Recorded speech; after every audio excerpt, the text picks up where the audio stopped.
Oh iya, ngomong-ngomong soal rujak, kalian tahu nggak sih, kalau peralatan batu kayak ulekan gini tuh, udah kita gunain dari kapan coba? Jauh sebelum kamu lahir, ibu kamu lahir, nenek kamu lahir, dan lebih jauh lagi sebelum kita semua kenal sama tulisan. Manusia tuh udah pakai batu sebagai peralatan buat menunjang hidupnya. Batu ini tuh bisa kita dapetin di alam, dibentuk sesuai keperluan, terus dipakai deh. Masa-masa di mana manusia belum kenal tulisan disebut juga dengan masa praaksara atau masa nirleka atau masa prasejarah. Kenapa ya pas manusia belum kenal tulisan disebutnya masa prasejarah atau masa sebelum sejarah? Emangnya sejarahnya belum dimulai? Kalau gitu, kapan dong dimulainya sejarah? Penasaran? Penasaran? Ayo deh kita bahas.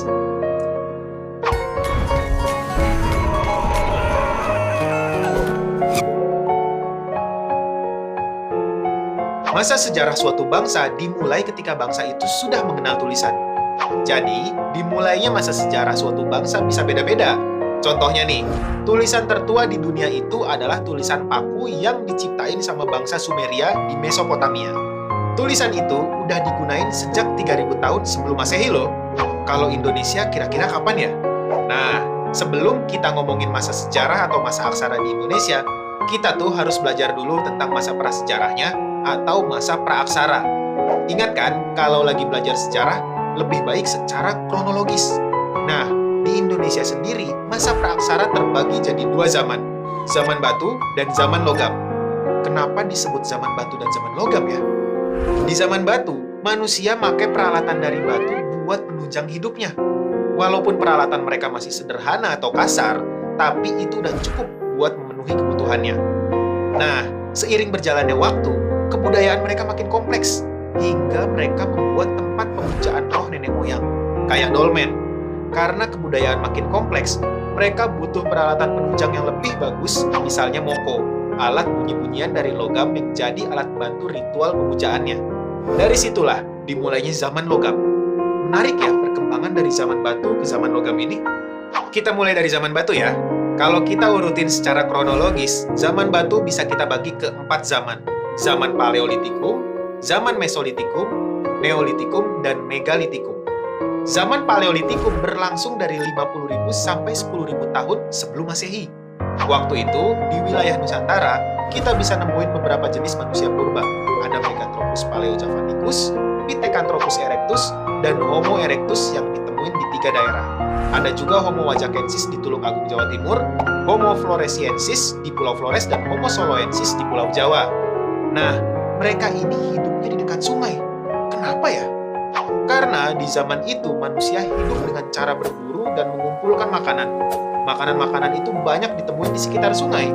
Di masa ini mereka menggantungkan hidupnya pada alam. Jadi, kalau sumber makanannya udah habis, ya mereka bakal pindah ke tempat lain. Nah, cara hidup yang berpindah-pindah ini disebut dengan nomaden. Kira-kira manusia purba di zaman Paleolitikum itu pakai apa ya buat berburu dan mengolah hasil buruannya? Tentu aja mereka nggak berburu dengan tangan kosong. Mereka pakai peralatan yang terbuat dari batu, contohnya kapak dan alat-alat serpih. Selain itu, mereka juga pakai alat-alat dari tulang. Peralatan yang dipakai waktu itu masih sederhana banget. Karena waktu itu manusia purba belum nemuin cara untuk bikin peralatan yang lebih canggih. Tapi peralatan sederhana kayak gitu tuh udah cukup banget buat manusia purba bertahan hidup di masa itu. Mereka berburu dengan kapak genggam, kapak pendek, dan kapak perimbas. Pas hewan buruan udah kelihatan, manusia purba bakal ngelemparin kapak ke arah hewan buruannya. Setelah hewan buruannya jatuh, mereka bakal buru-buru nyamperin hewannya dan mastiin hewan itu udah mati pakai pisau yang terbuat dari tulang. Sehabis berburu, hasil buruannya bakal dikulitin pakai alat serpih atau flakes. Nah, karena di zaman Paleolitikum itu belum ditemuin api, jadi mereka makan langsung hasil buruannya. Ya, semacam dijadiin sashimi gitu. Ternyata bukan cuma Meganthropus paleojavanicus, Pithecanthropus erectus, Homo wajakensis, dan Homo soloensis aja yang hidup di sepanjang zaman praaksara loh. Di zaman Mesolitikum yang terjadi sekitar 10.000 tahun sebelum Masehi, wilayah Nusantara kedatangan ras baru.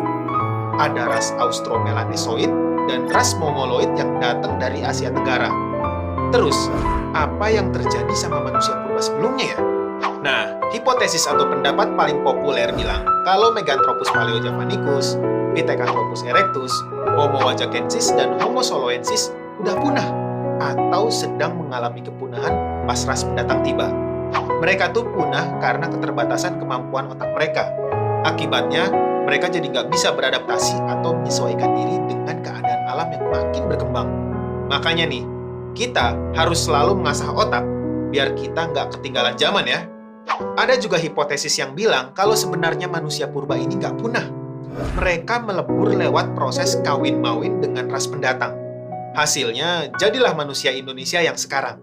Terlepas dari dua hipotesis itu, di zaman Mesolitikum, ras Austromelanesoid dan ras Mongoloid lah yang menguasai daratan Nusantara.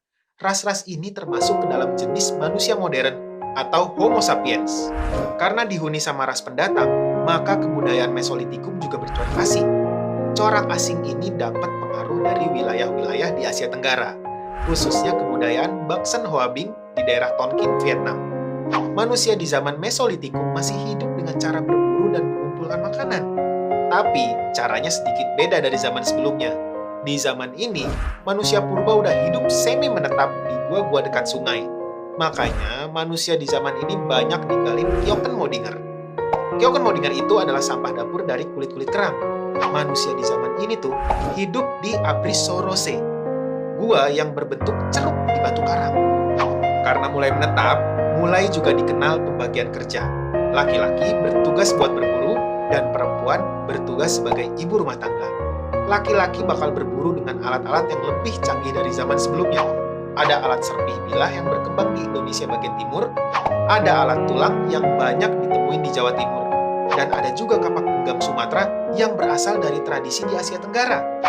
Karena laki-lakinya berburu, perempuan menetap di gua bersama anak-anaknya. Tugas utama mereka itu adalah mengasuh anak-anaknya dan juga memasak. Kegiatan yang baru di zaman ini. Ibu-ibu bisa masak karena di zaman Mesolitikum, api pertama kali ditemuin.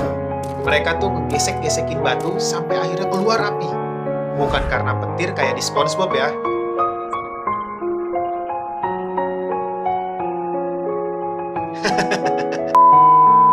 Api ini punya peran penting loh. Selain buat masak hasil buruan, di dalam gua, api dipakai untuk menghangatkan tubuh di malam hari.